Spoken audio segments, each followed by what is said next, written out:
Hello, my name is Arthur, and in this video we're going to put together some quick animations, so a walk cycle and a jump cycle.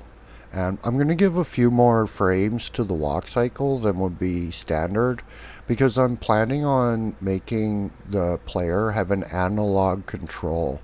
So sort of make it so that he can move more fast or more slow on an analog thumbstick.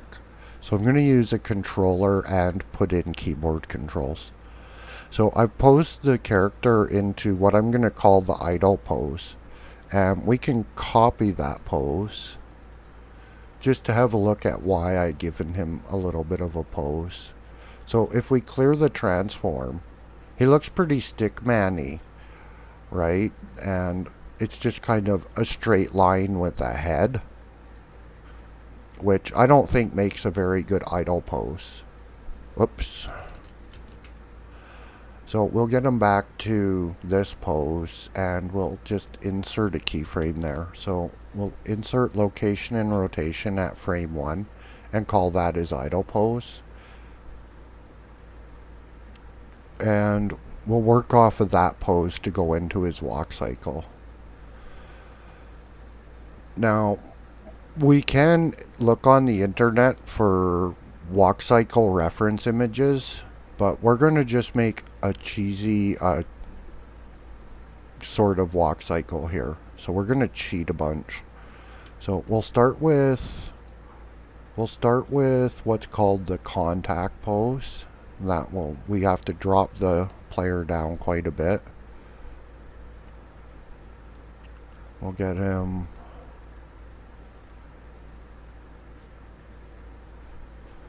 sort of the way he should be. This foot's probably a little too far forward here. And that should be about right. So we'll just lift him up. This arm would be swinging back. This arm would be swinging forward.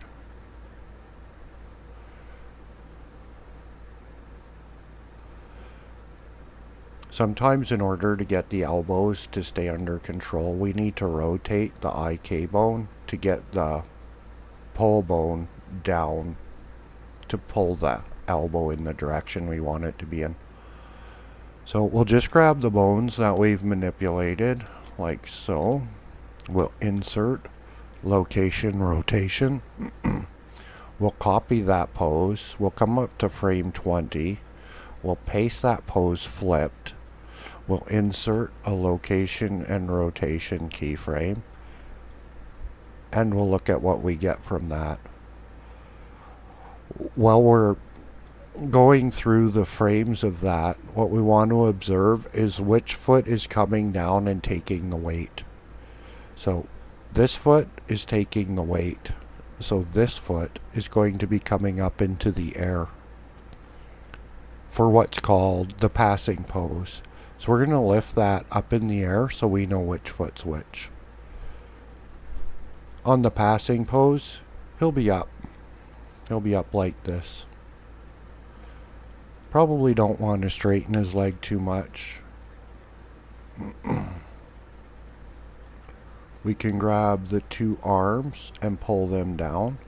And they don't actually require a lot of other manipulation here. Just pulling them down, we'll get the action that we want from them. So we can shift, select all of the manipulated bones again, insert location, rotation. We can copy that pose. We don't really need to at this point though. So that's pretty much the start of our walk cycle and all of the poses that we need to create for it. Now what we're going to do is, with all of the manipulated bones still selected, we're going to delete this first keyframe, pick up these two, and drag them one frame off of the idle position. We want to start our walk cycle with the passing pose because it's closest to the idle position, so it makes the most sense. So let's copy the passing pose, Get that in the buffer. Come up 1, 2, 3, 4, 5. Paste flipped. Insert location and rotation.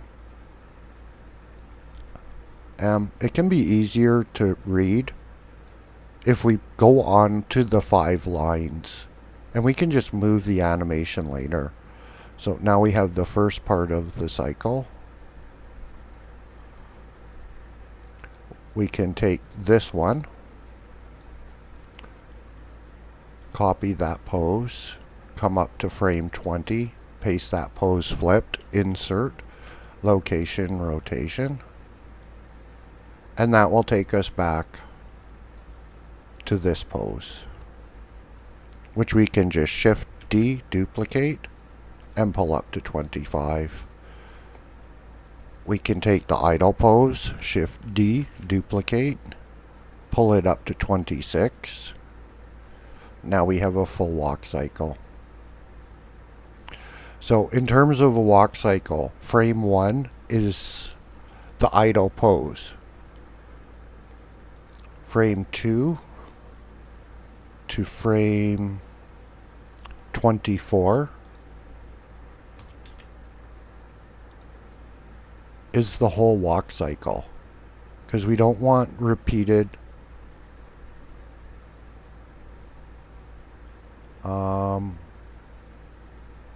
what happened there? Oh. Yeah, that's wrong. Before we do that, we ought to move this up against the idle. There we go. So it would actually be frame 2 to frame 21 is the walk cycle. These two are kind of useless frames that don't really need to be rendered. Then we would start on our jump. So wherever our jump started,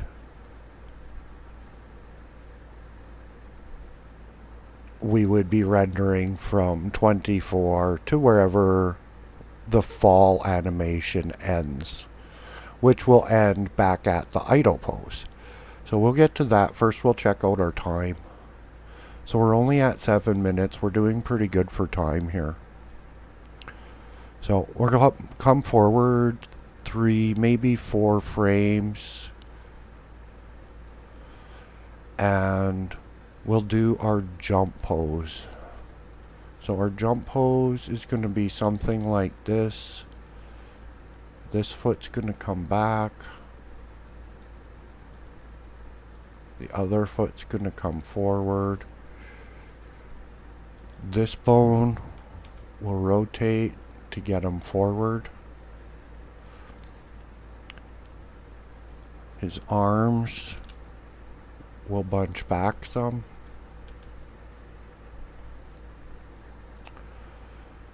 So we can select the IK bones that we manipulate, insert, location, rotation.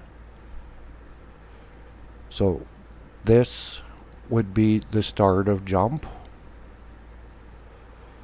Jump should happen fast, so it'll only be a couple of frames here.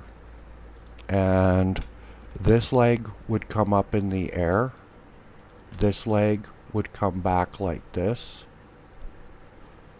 And we'll keep it near the ground because we don't want him bouncing around. He's not going to get moved up particularly high in the frame. All of the up and down comes from velocity Y in the game engine. So we'll pull him up like this. He's more or less staying centered where he is. We'll grab this one forward.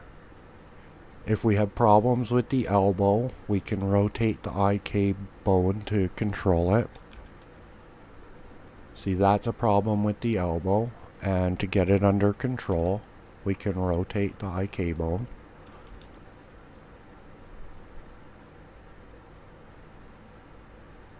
And rotate that IK bone. Okay, we'll call that good. We'll insert a location rotation. The next part of the jump is basically fall. So we'll come forward a few frames. For fall, this foot will be coming back. This foot will be coming forward to catch weight. He'll be rocking back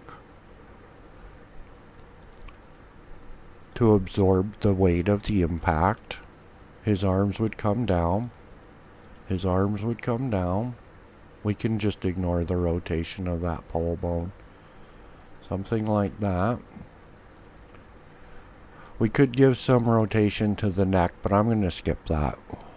That type of refining people can decide on for themselves. I'm going to have him a little bit rigid. So we'll insert that as his fall animation. And then for the last frame, we're going to want the first frame. So we'll shift duplicate the first frame. Bring that there. So more or less, here's the idle. The jump animation will start at 4. It will run through to from 24 to 29, so it's 5 frames. Fall will be the next frames. And this frame is idle. So it's only here as a placeholder, but it won't need to be rendered. So we'd only be rendering to 32. So we would create a folder, render the first image. Let's check our time. Okay, 12 minutes. Render the first image. We would render the walk cycle as an animation. Then we would render the jump cycle from 24 to 32 as an animation.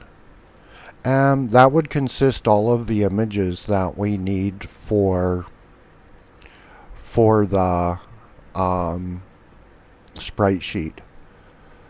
So the next thing we would be looking at doing is getting into our render engine, enabling transparent because we need transparent backgrounds. We need to select a resolution. We'll start at 128 by 128. We need to make and select our folder to output into. Then get our camera and lighting set up. So in the next video we'll come back and we'll set up camera and lighting and render the images off, and then get into making the sprite sheet. And until then, take care.